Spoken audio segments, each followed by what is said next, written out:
നമസ്കാരം. സംസ്ഥാനത്തെ ക്ഷേമ പെൻഷൻ ഗുണഭോക്താക്കൾക്ക് സന്തോഷ വാർത്ത.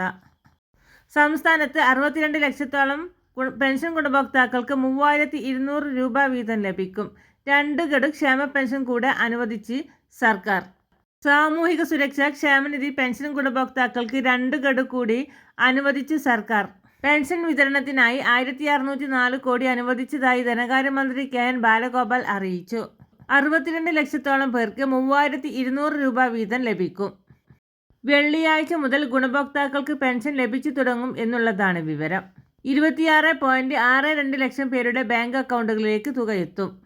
മറ്റുള്ളവർക്ക് സഹകരണ സംഘം വഴി വീട്ടിലെത്തി പെൻഷൻ തുക കൈമാറും.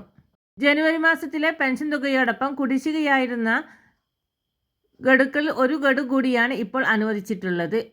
പണഞ്ഞെരുക്കം കാരണം കുടിശ്ശികയായ ക്ഷേമ പെൻഷൻ ഈ സാമ്പത്തിക വർഷവും അടുത്ത സാമ്പത്തിക വർഷവുമായി നൽകുമെന്ന് മുഖ്യമന്ത്രി പിണറായി വിജയൻ നിയമസഭയിൽ നേരത്തെ തന്നെ വ്യക്തമാക്കിയിരുന്നു.